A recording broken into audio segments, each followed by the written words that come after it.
네, 오늘 말씀은 느헤미야 7장 66절에서 72절까지의 말씀입니다.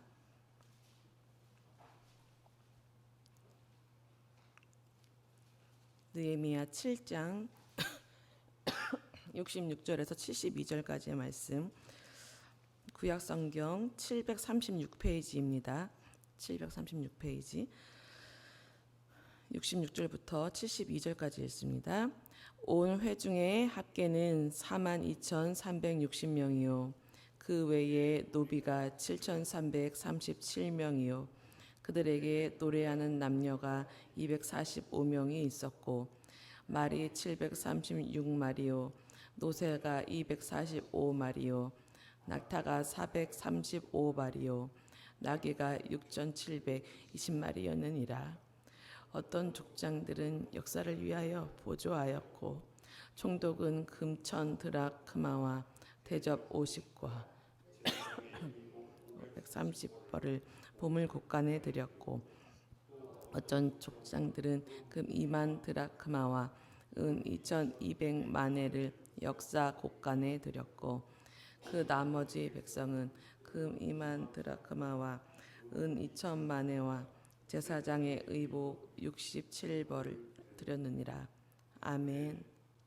7장은 7절부터 1차 포로기한 때의 사람의 수가 기록되어져 있습니다. 66절에는 온 회중의 학배가 나오는데 42,360명입니다. 저번 시간에 말씀드린 것처럼 포로로 끌려갔던 사람들에 비해서 돌아온 수가 적었습니다. 그러나 하나님은 돌아온 자들에게 집중하셨고 이 적은 수의 사람들로 하나님의 역사를 이루어 가셨다고 말씀드렸습니다. 하나님 나라는 수가 중요하지 않습니다. 12정탐꾼 중에서도 가나안 땅을 믿음의 눈으로 본 사람은 2명뿐이었습니다.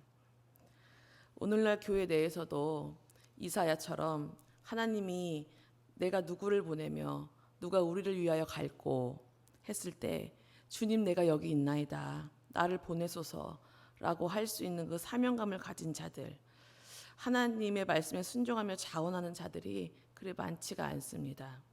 젊은 층으로 갈수록 더 그렇죠. 그러나 드물게라도 아직 남아있는 그 사명자들과 그때그때 자원하는 자들을 세우셔서 하나님께서는 일해 가십니다.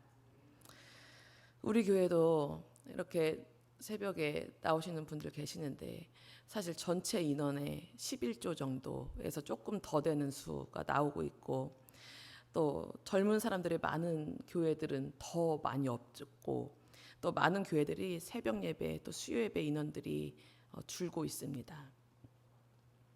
그러나 하나님은 그 소수의 사람들에게 하나님의 마음을 넣어주시고 또 뜻을 보게 하셔서 기도하게 하시고 그 기도를 통해서 역사를 이루어 가십니다.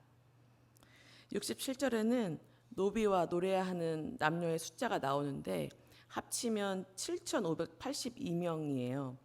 전체 기환자의 6명당 1명 꼴인 셈이 됩니다. 포로가 되어서 끌려갔을 때 그 섬기고 있던 그 주인도 이제 포로가 되었잖아요. 그래서 같은 노비와 같은 그 신세가 되어 버렸는데 그렇다면 그 주인 되었던 자들은 절망의 삶을 살아갈 수도 있어요. 내가 주인 된 사람이었는데 어찌 내가 포로가 되었을까? 어찌 노비가 되었을까?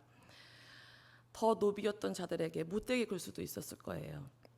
그런데 노비 되었던 자들이 주인 되었던 자들을 따라서 다시 이 황폐한 예루살렘으로 돌아왔다는 것은 이스라엘 백성들이 하나님의 백성으로서의 삶을 살았고 선한 영향력을 주어서 하나님을 몰랐던 그 노비들이 하나님을 알게 되는 일이 있었다는 것을 알 수 있습니다.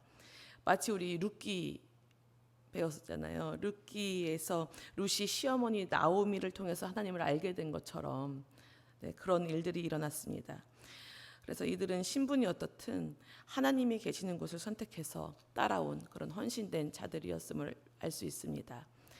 68절에서 69절을 보시면 말과 노새, 낙타 그리고 나귀의 수가 나옵니다. 어느 정도 그래도 윤택한 삶을 살았다는 것을 또 우리가 볼 수 있어요. 그리고 70절에서 72절에는 족장 그리고 총독 백성들을 구분해서 하나님께 드렸던 제물들이 상세하게 기록되어져 있습니다. 온 이스라엘 자손들이 합력해서 선을 이루었어요. 모두 하나가 되어서 공동체의 회복을 위해서 자원하는 마음으로 주님께 드린 것입니다. 이스라엘 백성들이 출애굽을 할 때도 이집트에, 그때는 이집트였죠. 이집트에서 노예 신분이었지만 이제 홍해를 가르고 했을 때 금과 은과 많은 가축들을 갖고 있었어요. 출애굽기 35장 21절의 말씀이 어떻게 나오냐면, 마음이 감동된 모든 자와 자원하는 모든 자가 와서 회막을 짓기 위하여 그 속에서 쓸 모든 것을 위하여 거룩한 옷을 위하여 예물을 가져다가 여호와께 드렸으니, 이렇게 말씀합니다. 하나님께서는 모세의 말을 들은 백성들에게 가슴속 깊은 곳에서 하나님을 향한 그 뜨거운 사랑과 열정이 샘솟아나게 하신 거예요. 그래서 하나님께 예물을 드리지 않고서는 견딜 수 없게 만드셨어요. 이렇게 감동된 자들, 자원하는 자들이 쓰임을 받았고, 예물들은 하나님의 임재가 있는 최초의 그 회막을 위해서 쓰여졌습니다. 그리고 지금 본문 이 포로 기환 때를 제2의 출애굽이라고 불러요. 이때도 첫 출애굽과 비슷하게 감동된 자들, 자원하는 자들을 사용하셔서 제물들이 드려지게 함으로 무너진 성전을 건축하여 신앙의 회복을 이루기 위한 곳에 드려졌습니다. 노예였고 포로였음에도 불구하고 언약대로 축복하시는 하나님이셨어요. 나 혼자 배불리 먹으라고 그렇게 하신 것이 아니라 그 축복의 하나님을 흘려보내라고, 그 하나님을 잊지 말고 그 하나님만 바라보고 살라고요. 예배하라고요. 신앙을 회복하는 데 사용하라고 축복하시는 거예요. 당장 눈에는 보이지 않지만 여호수아와 갈렙처럼 곧 회복될 그 성전을 바라볼 수 있는 믿음의 눈이 있었어요. 그래서 기쁨으로 자원하는 마음으로 예물을 드릴 수 있었던 것입니다. 하나님의 일은 하나님의 사람들과 하나님의 재물을 통해 하나님의 방법으로 진행되어짐을 알 수 있습니다. 우리 교회도 여러 가지 하나님께서 계획하시는 일들이 있으세요. 하나님이 그 일들을 감당케 하시기 위해서 감동되고 자원하는 심령들이 일어날 것이고 세워질 것이라고 믿습니다. 하나님께서 원하시고 기뻐하시는 뜻이라면 분명히 하나님께서 하나님의 방법으로 사람도 재물도 채워주실 것을 믿습니다.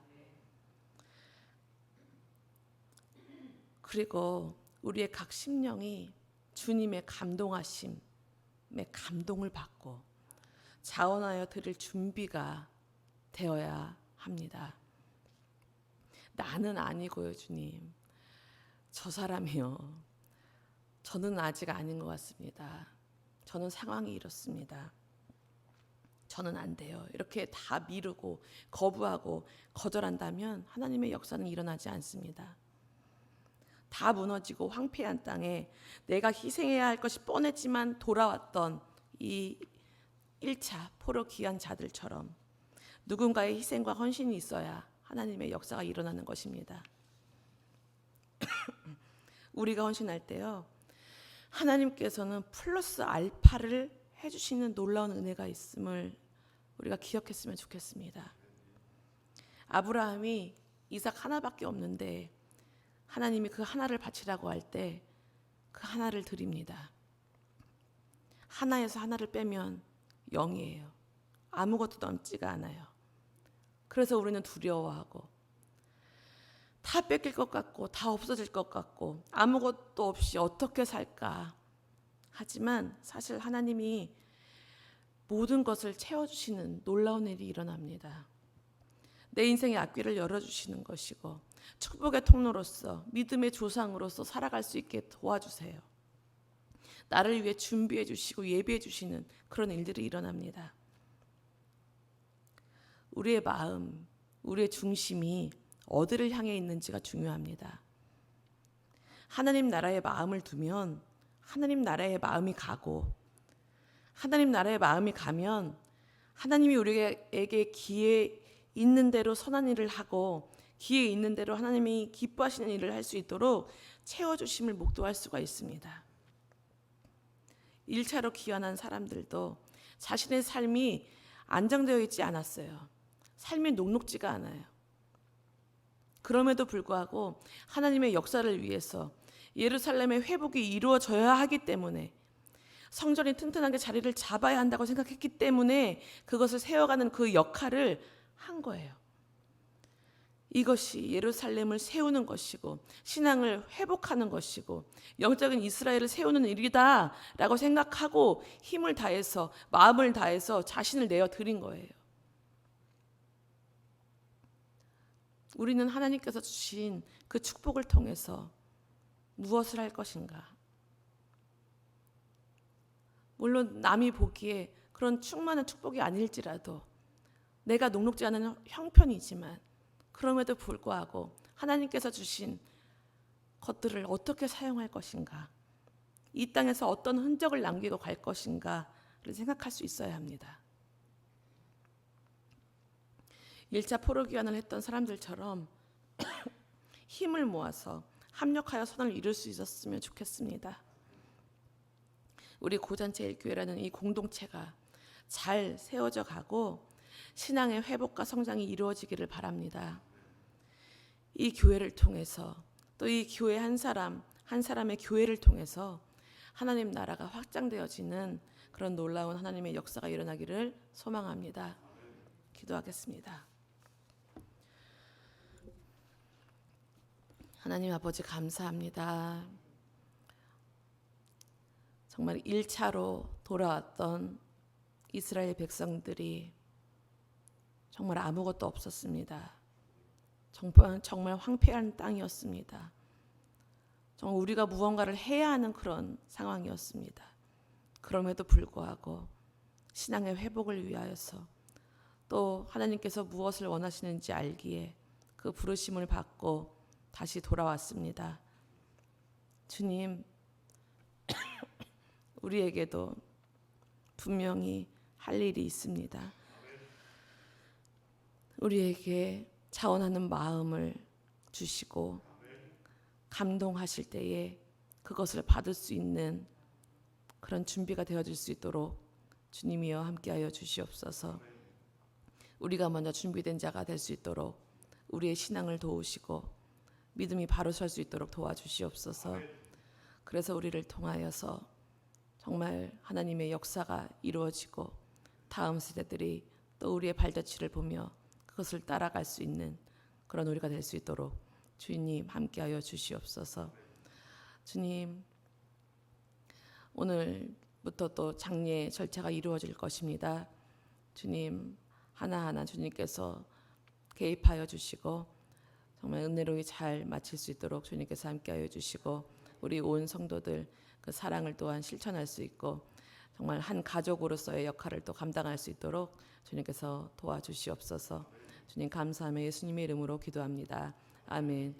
하늘에 계신 우리 아버지여, 이름이 거룩히 여김을 받으시오며 나라의 마옵시며 뜻이 하늘에서 이루어진 것 같이 땅에서도 이루어지이다.